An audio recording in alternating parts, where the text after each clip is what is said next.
Look, it's difficult to come up with Halloween content when the only horror you've ever read is the Goosebumps series.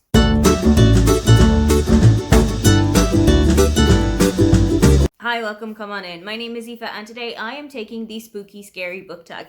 Because today is Halloween, this feels like the absolute perfect time to start thinking about some spooky books, some things that have gone bump in the night, some things that have scared me. This tag was created by Shelby Masako and it is the perfect way to welcome in Halloween. Straight in with question 1, things that go bump in the night. What book legitimately scared you as you were reading it?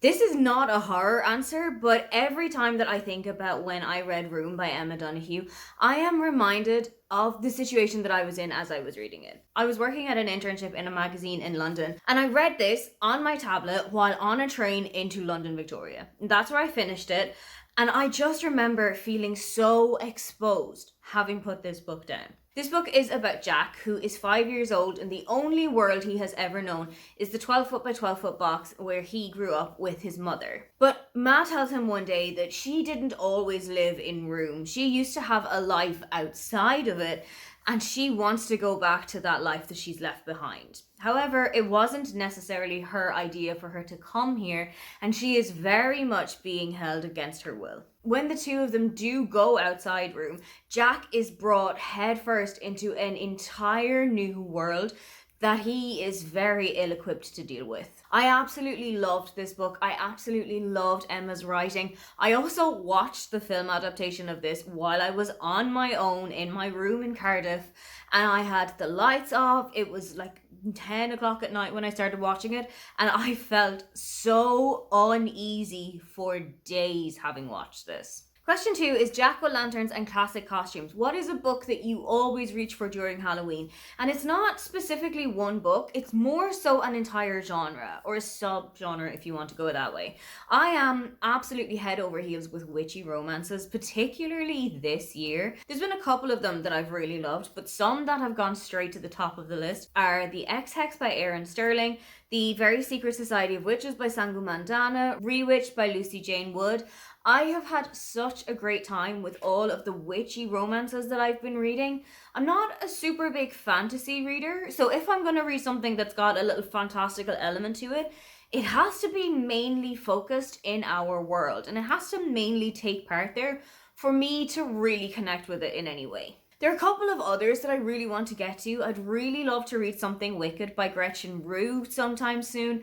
I'd also really like to try Hex in the City by Craig Johnson. I tried the audiobook of that last year, and I think it was just the narrator wasn't doing it for me. But there's an entire trilogy out now that I really want to get my hands on. Next up is Black Cats and Magic Mirrors. What is a book that is laced with secrecy and superstition? And I'm going to go with one that I've already mentioned, with The Very Secret Society of Irregular Witches by Sangu Mandana. It is about Mika, who is one of the only witches in Britain, and living as a witch is very secretive.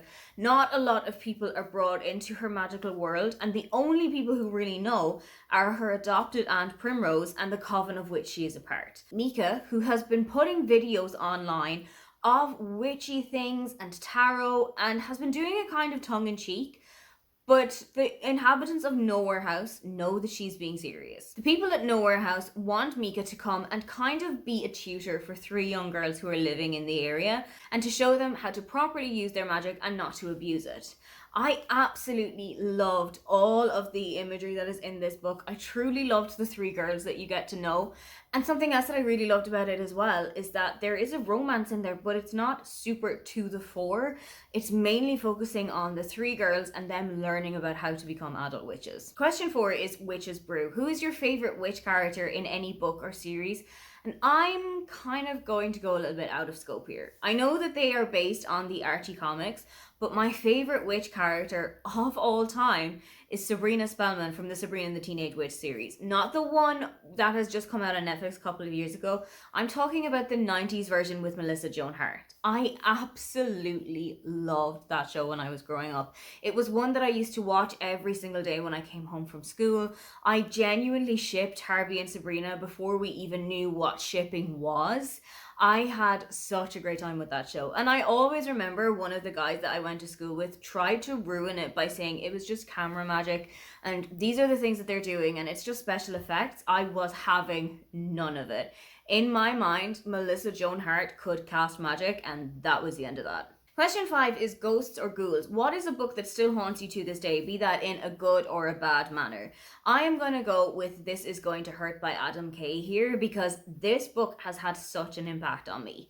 It is about Adam and his time working as a junior doctor in the hospitals across London. Adam was particularly working as an OBGYN, and you learn an awful lot about what life is like for a junior doctor and the almost endless shifts that they have to do and the things that they have to do to kind of climb up the ladder while they're in the hospital. It is truly heartbreaking to read about some of the stories of some of the women who've gone through some absolutely horrible things. Some of them who might have gone through stillbirth, some of them who might be having an ectopic pregnancy. There are a couple of things in this book that I actually had one of my friends tell me, I think you should skip past this one. I think maybe you need to read past a couple of pages here. The second time that I read this book, I had actually lost the message where she told me, you need to skip past this one. And it hit me just as hard, if not harder, the second time. But on the flip side of that, there are also some really heartwarming and some really funny stories, such as somebody who had presented to A&E with really strange bumps on their tongue and they had no idea what was happening, and Adam diagnosed them with a terminal case of taste buds. Question 6 is Haunted Graveyard. You are all alone in a haunted graveyard and you get one book to keep you company while you're there. If I was going to cheat, I would say my Kindle, because that has over 1,000 books on there that I can choose from. But if I'm staying within the spirit of the question, then I'm going to go for The Book Thief by Markus Zusak. I feel like it's particularly fitting to read a book that focuses so much on death and that is narrated by death when you are in a graveyard. This book is set in the 1940s in Germany, and as you can imagine, Death, who is the one narrating this book, is having quite a busy period in his work life. It also follows Liesel, who has been fostered by a new family in the south of Germany, and she is basically coming to terms with her new surroundings and the new family that she is part of, but she has a little bit of a new habit. Liesel has been taught to read by her foster father and is now hell-bent on getting books from anywhere that she can, including stealing them from the mayor or stealing them from a pile of books that is about to be burned in the town square. This book has absolutely spat my heart out, stomped on it, and put it back in so many times. And it is one that I have gone back to time and time again. Question 7 is The Undead. What is your favorite supernatural creature to read about? As I said before, I absolutely love reading about those witchy romances, particularly because they do sometimes remind me of Sabrina the Teenage Witch, which was one of my favorite TV shows. It reminds me of The Worst Witch, which was another show that I really liked watching every evening. I just really love seeing these women try to control their powers when they're living in our actual world, and the kind of hijinks that they can get up to and the ways that they can kind of twist and contort themselves to keep their magic hidden. I love that kind of story, particularly when I'm not a super big fantasy reader. It feels like a kind of an easing me in gently to the world of fantasy. But I do need to give an honorable mention to vampires, because like pretty much every millennial on this planet, I went through a hardcore Twilight era when I was about 15 or so. I remember going to the hairdressers when I was about 15 or 16 and New Moon had just come out, and I was offered a couple of magazines to read because I was getting highlights done and it was going to take a couple of hours for everything to sink in, and I just went, I don't need these. I have brought a book with me, and just sat with foils on for about 45 minutes, absolutely engrossed in the story of Twilight. Question 8, In the Dead of Night. Name a book with a black cover. I'm going to mention it again, but it does feel really fitting to put The Book Thief on here. The Book Thief has got a couple of covers, and I, strangely, have got 3 different ones. I have got the yellow one, which I think is more so the European version. I have got a red version for the German version that I've got at my parents' house, and I've also got a black covered one that I bought in the middle of this year. Finally, question 9, Trick or Treat. I don't think that there's any person on this planet who is going to pick Trick unless it's some kind of reverse psychology and they actually want us to pick it. So naturally, I'm gonna go for a treat. Those are my answers to the spooky scary book tag.